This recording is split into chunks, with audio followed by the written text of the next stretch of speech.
ನೀವು ಮೀನರಾಶಿಯವರಾಗಿದ್ದರೆ ನಿಮಗೊಂದು ಬಹಳ ಪ್ರಮುಖವಾದಂಥ ಅಪ್ಡೇಟ್ ಇದೆ. ಸೆಪ್ಟೆಂಬರ್ 2ನೇ ತಾರೀಕಿನ ತನಕ ಶುಕ್ರ ಗ್ರಹ ನೀಚ ಸ್ಥಿತಿಯಲ್ಲಿರುತ್ತಾನೆ ಕನ್ಯಾ ರಾಶಿಯಲ್ಲಿ. ಇದರಿಂದ ಬಹಳಷ್ಟು ವಿಚಿತ್ರ ವಿಶೇಷ ಪ್ರಭಾವಗಳು ಮೀನರಾಶಿಯವರ ಮೇಲಾಗಲಿದೆ. ಸೊ ಆದ್ದರಿಂದ ಈ ವಿಡಿಯೋನ ದಯವಿಟ್ಟು ಎಂಡ್ ತನಕ ನೋಡಿ, ಸ್ಕಿಪ್ ಮಾಡ್ಲಿಕ್ಕೆ ಹೋಗಬೇಡಿ. ಪ್ರತಿಯೊಬ್ಬ ಮೀನರಾಶಿಯವರಿಗೆ ಈ ವಿಡಿಯೋ ಮುಟ್ಟಿಸಿ ಏನು ಸಮಸ್ಯೆ ಆಗುತ್ತೆ, ಏನು ಪರಿಹಾರ ಎಲ್ಲ ಸಹ ತಿಳಿಸ್ತೇನೆ. ದಯವಿಟ್ಟು ಈ ವಿಡಿಯೋನ WhatsApp, Facebook, messenger, Telegram, Instagram ಎಲ್ಲ ಕಡೆ ಸಾಮಾಜಿಕ ಜಾಲತಾಣಗಳಲ್ಲಿ ವಿಡಿಯೋನ ಶೇರ್ ಮಾಡಲಿಕ್ಕೆ ಮರಿಬೇಡಿ. ನೀವು ಇನ್ನೂ ಯೂಟ್ಯೂಬಲ್ಲಿ ನಮ್ಮ ವಿಡಿಯೋ ನೋಡ್ತಾ ಇದ್ರೆ ನಮ್ಮ ಚಾನಲ್ ಸಬ್ಸ್ಕ್ರೈಬ್ ಮಾಡ್ಕೊಂಡಿಲ್ಲ ಅಂದ್ರೆ ದಯವಿಟ್ಟು ಸಬ್ಸ್ಕ್ರೈಬ್ ಮಾಡ್ಕೊಂಡು ಬೆಲ್ ಬಟನ್ ಒತ್ಕೊಂಡು ಆಲ್ ಅಂತ ಮಾಡಲಿಕ್ಕೆ ಮರಿಬೇಡಿ. ಫೇಸ್ಬುಕ್ಕಲ್ಲೋ ಇನ್ಸ್ಟಾಗ್ರಾಮಲ್ಲಿ ನೋಡ್ತಾ ಇದ್ದೀರಾ ನಮ್ಮ ಪೇಜನ್ನು ಫಾಲೋ ಮಾಡ್ಕೊಳ್ಳಿ. ಎಲ್ಲೇ ನೋಡ್ತಾ ಇರಿ ಪ್ರತಿಯೊಬ್ಬರು ಕಮೆಂಟ್ ಮಾಡಿ ಓಂ ಶುಕ್ರಾಯ ನಮಃ ಅಂತ ಕಮೆಂಟ್ ಮಾಡಿ ಪ್ರತಿಯೊಬ್ಬರು ಸಹ. ನಮಸ್ಕಾರ, ನಾನು ವಿಠಲ್ ಭಟ್ ಮಾತಾಡ್ತಾ ಇರತಕ್ಕಂಥದ್ದು. ಶುಕ್ರ ಗ್ರಹ ಸೆಪ್ಟೆಂಬರ್ 2ನೇ ತಾರೀಕಿನ ತನಕ ನೀಚ ಸ್ಥಿತಿಯಲ್ಲಿ ಕನ್ಯಾ ರಾಶಿಯಲ್ಲಿ, ಅಂದರೆ ನಿಮ್ಮ ತೃತೀಯ ಅಷ್ಟಮಾಧಿಪತಿ ಸಪ್ತಮದಲ್ಲಿರ್ತಾನೆ ನೀಚ ಸ್ಥಿತಿಯಲ್ಲಿ ಅಂತ ಅರ್ಥ. ಏನೇನು ಸಮಸ್ಯೆಗಳಾಗಬಹುದು? ಮೊಟ್ಟ ಮೊದಲನೇದಾಗಿ ಆರೋಗ್ಯ. ಮೀನರಾಶಿಯವರಿಗೆ ಏನಾಗ್ಬಿಡುತ್ತೆ, ನಿಮ್ಮ ರಾಶಿಯಲ್ಲೇ ಶನಿ, ಸಾಡೆ ಸಾತಿ ಶನಿ ನಿಮ್ಮ ರಾಶಿಯಲ್ಲೇ, ಜನ್ಮ ಶನಿ ಅಂತ ಕರಿತೀವಿ. ಇನ್ನು ಅಷ್ಟಮಾಧಿಪತಿ ಆದರೂ ಆರೋಗ್ಯ ಕೊಡ್ತಾನೆ ಅಂದ್ರೆ ಅಷ್ಟಮಾಧಿಪತಿ ಸಪ್ತಮದಲ್ಲಿ ನೀಚ ಸ್ಥಿತಿ ಸೆಪ್ಟೆಂಬರ್ 2ನೇ ತಾರೀಕಿನ ತನಕ. ಅಂದ್ರೆ ಸೆಪ್ಟೆಂಬರ್ 2ನೇ ತಾರೀಕಿನ ತನಕ ಪ್ರತಿಯೊಬ್ಬ ಮೀನರಾಶಿಯವರು ನಿಮ್ಮ ಆರೋಗ್ಯದ ಬಗ್ಗೆ ಗಮನ ಹರಿಸಬೇಕು. ಆರೋಗ್ಯ ಹಾಳಾಗತ್ತೆ, ಬಹಳ ವಿಶೇಷ. ಇನ್ನೂ ನಿಮಗೆ ಡಾಕ್ಟರ್ಗಳು ಸಿಗೋದಿಲ್ಲ, ಡಾಕ್ಟರ್ ಸಿಕ್ಕಿದ್ರೆ ಮೆಡಿಸಿನ್ ಸಿಗೋದಿಲ್ಲ, ತಗೊಂಡ್ರೆ ಮತ್ತೇನಾದ್ರು ವ್ಯತಿರಿಕ್ತ ಪರಿಣಾಮ ಇದೆಲ್ಲ ಅನುಭವಿಸ್ಬೇಕಾಗತ್ತೆ. ಆದ್ದರಿಂದ ಯಾವ್ದಾದ್ರು ಡಾಕ್ಟರ್ ಏನಾದ್ರು ಒಂದು ಹೇಳಿದ್ರೆ ಸೆಕೆಂಡ್ ಒಪಿನಿಯನ್ ತಗೊಳ್ಳಿ, ಇನ್ನೊಂದ್ಸಲ ಡಾಕ್ಟರ್ ಹತ್ರ ವಿಚಾರಿಸಿ ಸರಿಯಾದ ಔಷಧೋಪಚಾರಗಳು ತಗೊಳ್ಳಿ. ಯಾವುದೇ ಕಾರಣಕ್ಕೂ ತಾತ್ಸಾರ ಮಾಡಬೇಡಿ. ಯಾವುದೇ ಚಿಕ್ಕ ಆರೋಗ್ಯ ಬಾಧೆ ಇದ್ರೂ ತಾತ್ಸಾರ ಮಾಡಬೇಡಿ, ಸರಿಯಾಗಿ ಪರಿಹಾರ ಮಾಡ್ಕೊಳ್ಳಿ. ಆರೋಗ್ಯ ಬಾಧೆ ತುಂಬ ಕಾಡುತ್ತೆ. ಅಷ್ಟೇ ಅಲ್ಲ, ಸಪ್ತಮದಲ್ಲಿ ನೀಚ ಶುಕ್ರ ಅಂತಂದ್ರೆ ಅಷ್ಟಮಾಧಿಪತಿಯಿಂದಾಗ ಆಕ್ಸಿಡೆಂಟ್ಸ್ಗಳಾಗುವ ಸಾಧ್ಯತೆ ಇರುತ್ತೆ. ಏನೋ ಒಂದು ಎಡವಟ್ಟು, ನೀವೇ ಸ್ವಯಂಕೃತ ಅಪರಾಧ. ಯಾವುದೋ ಎಕ್ಸ್ಪೈರ್ ಆಗಿರೋ ಮೆಡಿಸಿನ್ ತಗೊಂಡ್ಬಿಟ್ಟೆ, ಯಾವುದೋ ಮೆಡಿಸಿನ್ ತಗೊಳಕ್ಕೆ ಇನ್ನೊಂದು ಯಾವುದೋ ಮೆಡಿಸಿನ್ ತಗೊಂಡ್ಬಿಟ್ಟೆ, ಇದನ್ನು ತಗೊಂಬಾರ್ದಿತ್ತಂತೆ ನನಗೆ ಗೊತ್ತಿಲ್ಲ, ಈ ಥರ ಎಲ್ಲ ಎಡವಟ್ಟುಗಳಾಗುವ ಸಾಧ್ಯತೆ ಇದೆ. ಡಾಕ್ಟ್ರ್ ಹೇಳ್ದಂಗೆ ಕೇಳಿ, ಡಾಕ್ಟ್ರನ್ನ ಸರಿಯಾಗಿ ಅನುಸರಿಸಿ. ದಯವಿಟ್ಟು ಬಹಳ ಇಂಪಾರ್ಟೆಂಟು. ನೀವೇ ಸ್ವಯಂ ವೈದ್ಯ ಮಾಡಿಕೊಂಡು ಆರೋಗ್ಯ ಹಾಳು ಮಾಡ್ಕೊಳಕ್ಕೆ ಹೋಗಬೇಡಿ. ಬಹಳ ಇಂಪಾರ್ಟೆಂಟ್ ವಿಚಾರ ಇದು. ಈ ಶುಕ್ರ ನೀಚ ಸ್ಥಿತಿಯಿಂದ ನಿಮಗೇನಾಗುತ್ತೆ, ಆರೋಗ್ಯ ಬಾಧೆ ಆಗುತ್ತೆ. ನಿಮಗಷ್ಟೇನಾ, ಸಪ್ತಮ ಅಲ್ವಾ? ಸೊ ನಿಮ್ಮ ಬಾಳ ಸಂಗಾತಿ ಅಂದರೆ ನೀವು ಮೀನರಾಶಿಯ ಗಂಡ ಆದರೆ ನಿಮ್ಮ ಹೆಂಡತಿಗೆ, ನೀವು ಮೀನರಾಶಿಯ ಹೆಂಡತಿ ಆದರೆ ನಿಮ್ಮ ಯಜಮಾನರಿಗೆ, ಅದರಲ್ಲೂ ವಿಶೇಷವಾಗಿ ಮೀನರಾಶಿಯ ಸ್ತ್ರೀಯರಿಗಂತೂ ಅಷ್ಟಮಾಧಿಪತಿ ಸಪ್ತಮದಲ್ಲಿ ನೀಚ ಅಂದರೆ ನಿಮಗೆ ಯಜಮಾನರಿಗೆ ಆರೋಗ್ಯ ಹಾಳಾಗುವಂಥ ಸಾಧ್ಯತೆಗಳು ಕೂಡ ತಳ್ಳಿ ಹಾಕುವಂತಿಲ್ಲ. ಅದರಿಂದ ಏನಾಗುತ್ತೆ, ನಿಮಗೆ ಆರ್ಥಿಕ ಅರ್ಜೆಂಟ್ ದುಡ್ಡು ಬೇಕು, ಟ್ರೀಟ್ಮೆಂಟ್ ತೊಗೊಬೇಕು, ನಿಮಗೆ ಟ್ರೀಟ್ಮೆಂಟು ಅಥವಾ ನಿಮ್ಮ ಬಾಳ ಸಂಗಾತಿಗೆ ಟ್ರೀಟ್ಮೆಂಟು. ಸೊ ಹಣಕಾಸು ಹೋಗ್ಲಿ, ಶುಕ್ರ ಚೆನ್ನಾಗಿದ್ದಾನ, ಶುಕ್ರ ನೀಚ, ಸೊ ಹಣಕಾಸು ಎಲ್ಲೂ ಸಿಗ್ತಾ ಇಲ್ಲ, ಸಾಲ ಮಾಡಿಕೊಂಡು ಹೋಗಿ ಟ್ರೀಟ್ಮೆಂಟ್ಗಳು ತಗೊಳ್ಬೇಕು, ಔಷಧಿ ತಗೊಳ್ಬೇಕು. ಈ ಥರ ಪರಿಸ್ಥಿತಿಗಳೆಲ್ಲ ಬರುವ ಸಾಧ್ಯತೆ ಇರ್ತದೆ. ಎಚ್ಚರ, ಪರಿಹಾರ ಮಾಡ್ಕೊಳ್ಳಿ, ಶುಕ್ರನ ಆರಾಧನೆ ಮಾಡ್ಕೊಳ್ಳಿ. ಏನು ಪರಿಹಾರ ಈ ವಿಡಿಯೋದಲ್ಲಿ ತಿಳಿಸ್ತೇನೆ. ನೆಕ್ಸ್ಟ್ ಇನ್ನೇನು ವಿಚಾರಗಳು? ವಿವಾಹ. ಅವಿವಾಹಿತ ಮೀನರಾಶಿಯವರಿಗೆ ವಿವಾಹದ ವಿಚಾರದಲ್ಲಿ ಸಮಸ್ಯೆ ಆಗುತ್ತೆ. ಆಲ್ರೆಡಿ ಮದುವೆ ಆಗಿರತಕ್ಕಂತಹ ಮೀನರಾಶಿಯವರಿಗೆ ದಾಂಪತ್ಯದ ವಿಚಾರದಲ್ಲಿ, ಯಾಕಂದ್ರೆ ಸಪ್ತಮದಲ್ಲಿ ಕಾರಕೋ ಭಾವ ನಾಶಾಯ, ಸಪ್ತಮದ ಶುಕ್ರ ದಾಂಪತ್ಯವನ್ನು ಹಾಳು ಮಾಡ್ತಾನೆ. ಸೊ ಅದರಿಂದ ಅವಿವಾಹಿತರ ವಿವಾಹ ವಿಚಾರ, ವಿವಾಹಿತರಿಗೆ ಸುಖ ದಾಂಪತ್ಯದ ವಿಚಾರ, ಎರಡೂ ವಿಚಾರದಲ್ಲೂ ಶುಕ್ರ ಸಮಸ್ಯೆ ಕೊಡ್ತಾನೆ. ಸೊ ಮೀನರಾಶಿ ಅವಿವಾಹಿತರಾದರೂ ಸಮಸ್ಯೆ, ವಿವಾಹಿತರಾಗಿದ್ದರೂ ಸಮಸ್ಯೆ ಆಗುತ್ತೆ. ಶುಕ್ರನ ಆರಾಧನೆ ಮಾಡಿಕೊಳ್ಬೇಕು.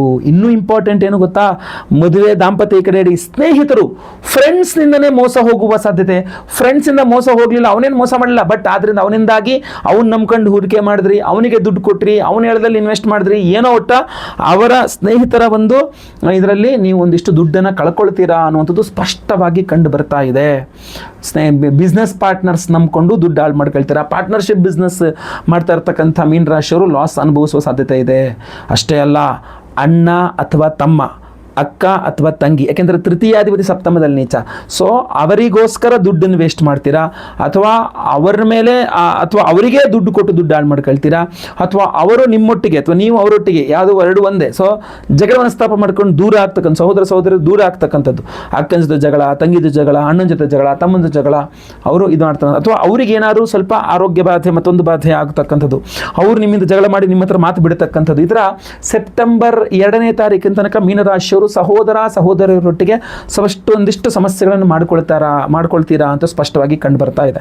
ಸೊ ಈ ಥರ ಒಂದು ಸಮಸ್ಯೆಗಳು ಬಹಳ ಜಾಸ್ತಿ ಆಗಲಿದೆ. ಮೀನರಾಶಿಯವರಿಗೆ. ಹಾಗಾದರೆ ಏನು ಮಾಡಬೇಕು? ಶುಕ್ರನ ಆರಾಧನೆ ಮಾಡ್ಕೊಂಡು ಇದೆಲ್ಲ ಪರಿಹಾರ ಮಾಡ್ಕೊಳ್ಬೇಕು. ಯಾವ ರೀತಿಯಲ್ಲಿ ಪರಿಹಾರ? ಬಹಳ ಮುಖ್ಯವಾಗಿ ಪ್ರತಿ ದಿವಸ ನೀವು ಲಲಿತಾ ಸಹಸ್ರನಾಮವನ್ನು ಕೇಳಿಸ್ಕೊಳ್ತಕ್ಕಂಥದ್ದು ಬಹಳ ಉತ್ತಮ. ಯೂಟ್ಯೂಬಲ್ಲೇ ಸಿಗುತ್ತೆ. ಇಲ್ಲ ಅಂದರೆ ದುರ್ಗಾ ಅಷ್ಟೋತ್ತರ, ಶುಕ್ರ ಅಷ್ಟೋತ್ತರ ನೀವೇ ಓದ್ಕೊಳ್ಳಿ, ಪಠನ ಮಾಡಿ. ಇಲ್ಲ ದೇವಿ ಕವಚ ಯಾರ್ದಾರ ಹೇಳಿಸ್ಕೊಂಡವರು ದೇವಿ ಕವಚವನ್ನು ಓದ್ತಕ್ಕಂಥದ್ದು ತುಂಬ ಒಳ್ಳೆಯದು. ಮನೆ ಹತ್ರದಲ್ಲಿ ಅಮ್ಮನವ್ರ ದೇವಸ್ಥಾನ ಇದ್ದರೆ ಪ್ರತಿ ದಿವಸ ಹೋಗಿ ಕಾಲು ನೋವು ಬರೋ ತನಕ ಪ್ರದಕ್ಷಿಣೆ ಮಾಡಿ ನಮಸ್ಕಾರ ಮಾಡ್ಕೊಂಡು ಬನ್ನಿ.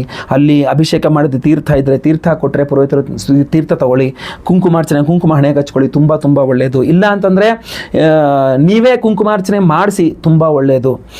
ಇಲ್ಲ ಮುತ್ತೈದರಿಗೆ ಶುಕ್ರವಾರ ಅರಿಶಿನ, ಕುಂಕುಮ, ತೆಂಗಿನಕಾಯಿ, ವಿಳಿದೆಲೆ, ಅಡಿಕೆ, ಒಂದು ಬ್ಲೌಸ್ ಪೀಸ್, ಸೀರೆ ಏನಾಗುತ್ತೆ ಅದು ಅವ್ರಿಗೆ ಕೊಟ್ಟು ಅವ್ರ ಕಾಲಿಗೆ ಬಿದ್ದು ನಮಸ್ಕಾರ ಮಾಡ್ಕೊಳ್ಳಿ, ಬಹಳ ಪವರ್ಫುಲ್ಲು. ಇಲ್ಲ ಅಂದರೆ ನಿಮಗೋಸ್ಕರ ನಾನು ವಿಶೇಷವಾಗಿ ದೇವತಾರಾಧನೆ ಮಾಡಿ ಅತ್ಯದ್ಭುತವಾದ ಪ್ರಸಾದವನ್ನು ಕೊಡ್ತಾ ಇದ್ದೇನೆ, ಅದ್ರ ಬಗ್ಗೆನೂ ತಿಳ್ಕೊಳ್ಬೇಕು. ಆಗಸ್ಟ್ 12ನೇ ತಾರೀಕು ಭೀಮನ ಅಮಾವಾಸ್ಯೆ ಮಹಾಸೂರ್ಯಗ್ರಹಣದ ದಿವಸ ನಮ್ಮ ಯಾಗಶಾಲೆಯಲ್ಲಿ ಅದ್ಭುತವಾಗಿರತಕ್ಕಂತಹ ಶೂಲಿನಿ ದುರ್ಗಾ ಹೋಮವನ್ನು ಮಾಡ್ತಾ ಇದ್ದೇವೆ. ಅದು ಶುಕ್ರನ ಅಭಿಮಾನಿ ದೇವರು ಗೊತ್ತಾಯ್ತಲ್ವಾ? ಸೊ ಶುಕ್ರ ಶಾಂತಿಯನ್ನೂ ಮಾಡಿ ಶೂಲಿನಿ ದುರ್ಗಾ ಹೋಮವನ್ನು ಮಾಡಿ ಅವತ್ತು ಮಹಾಸೂರ್ಯಗ್ರಹಣ ಇರೋದ್ರಿಂದ ಸಹಸ್ರ ರವಿ ಶಾಂತಿ ಹೋಮವನ್ನು ಮಾಡ್ತಾ ಇದ್ದೇವೆ. ನಿಮಗೆ ಬಹಳ ಇಂಪಾರ್ಟೆಂಟ್ ಆಗಿರತಕ್ಕಂತಹ ಒಂದು ದೇವತಾರಾಧನೆ ಹಾಗೂ ವಿಶೇಷವಾದಂತಹ ಪ್ರಸಾದವನ್ನು ಕೊಡ್ತಾ ಇದ್ದೇವೆ. ನಿಮಗೆ ರಾಜಯೋಗವನ್ನು ಕೊಡ್ತಕ್ಕಂಥ ರಾಜವರ್ಧನ ಮಣಿ ಉಂಗುರವನ್ನು ಕೊಡ್ತಾ ಇದ್ದೇವೆ ಪ್ರತಿಯೊಬ್ಬರಿಗೂ ಸಹ. ಸಂಕಲ್ಪ ಸೇವೆ ಕೊಟ್ಟವರಿಗೆ ಸ್ಕ್ರೀನ್ ಮೇಲೆ ಕಾಣುವಂಥ ನಂಬರ್ಗೆ ನಿಮ್ಮ ಹೆಸರು, ಗೋತ್ರ ಗೊತ್ತಿದ್ರೆ, ನಕ್ಷತ್ರ ಗೊತ್ತಿದ್ರೆ, ನಿಮ್ಮ ರಾಶಿ ಹಾಗೂ ನಿಮ್ಮ ವಿಳಾಸವನ್ನು ವಾಟ್ಸಪ್ ಮಾಡ್ಕೊಳ್ಳಿ ಸಾಕು. ಅವತ್ತು ಲೈವ್ ಅಲ್ಲಿ, ಅವತ್ತು ಬುಧವಾರ, ಆಗಸ್ಟ್ 12ನೇ ತಾರೀಕು ಬುಧವಾರ ಅಮಾವಾಸ್ಯೆ, ಭೀಮನ ಅಮಾವಾಸ್ಯೆ ದಿವಸವೇ ಮಾಡ್ತಾ ಇದ್ದೇವೆ. ಈ ವಿವಾಹ, ದಾಂಪತ್ಯ ಸಮಸ್ಯೆಗಳ ಪರಿಹಾರಕ್ಕೆ ಸ್ವಯಂವರ ಪಾರ್ವತಿ ಹೋಮವನ್ನು ಮಾಡ್ತಾ ಇದ್ದೇವೆ. ಅದರಲ್ಲೂ ಈ ವಿಶೇಷವಾಗಿರತಕ್ಕಂಥ ರಾಜವರ್ಧನ ಮಣಿ ಉಂಗುರ ಎನರ್ಜೈಸ್ ಆಗುತ್ತೆ ಅದಲ್ವಾ? ಶುಕ್ರ ಶಾಂತಿ ಹೋಮ, ಗುರು ಶಾಂತಿ ಹೋಮ, ಶನಿ ಶಾಂತಿ ಹೋಮವೂ ಸಹ ಆಗ್ತದೆ.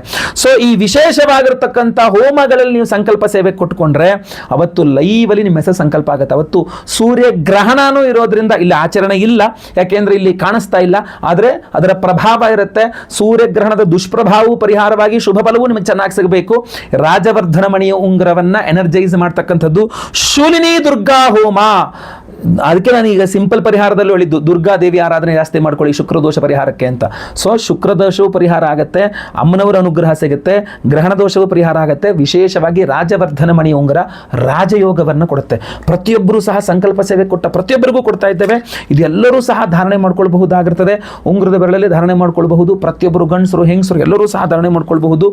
ಈ ಹಿಂದೆ ಅಂದರೆ ಜನವರಿಯಲ್ಲೋ ಏನೋ ಮತ್ತು ಒಂದ್ಸಲ ಕೊಟ್ಟಿದ್ದಾಗಿತ್ತು, ಈಗ ಬಹಳ ಕಾಲ ಆಯಿತು, ಅದು 6 ತಿಂಗಳ ಮೇಲೆ ಆಗೋಯಿತು.